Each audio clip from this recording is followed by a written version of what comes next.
Thanks. I'm just going to end up parroting the last two. I think we need to develop a couple of links with other organizations or other groupings.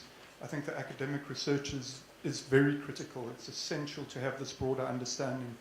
But I think first of all, the link between academics and activists, we need to work on that. I think that activism, the strength of activism is that the work that people do has some kind of material consequence. And for academics, it's not necessarily always the case. Then I think from an academic point of view, I think the benefit is the nuance and the understanding of the complexity of a situation.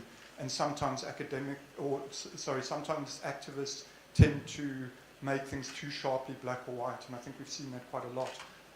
So the question is, how do you blend these two? How do you get the nuance and understand the complexity, but also have consequence in what you do, material consequence in the work? So that's the one, the connection between activism and academics. But I also think that we have to connect down to mass-based farmer organizations. I mean, it's one of the constituencies that's missing. It's difficult to have farmer organizations necessarily in this sort of meeting, but we have to work out a way of translating those issues.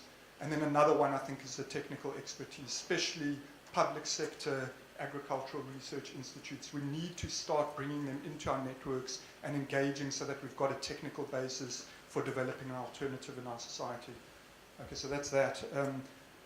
Another issue, I think, there's a real challenge about the ways in which agrarian change takes place. It's long, slow, hidden, you can't always see it. So it becomes very difficult then to make an evidence-based argument for a path of action.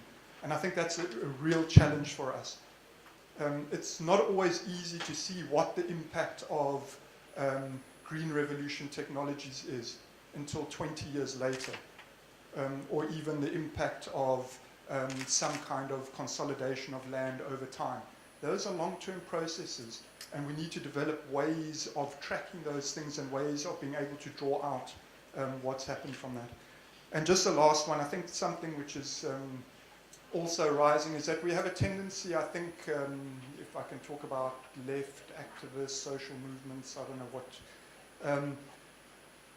I don't think there's a clear position on issues, for example, on commercial production or markets.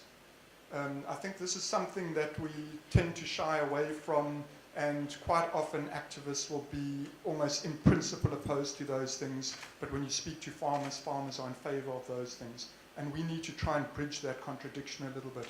How do we deal with issues of commercialization? How do we deal with issues of markets? And what does that mean for the kinds of theorization we have about these broad processes of capitalist change?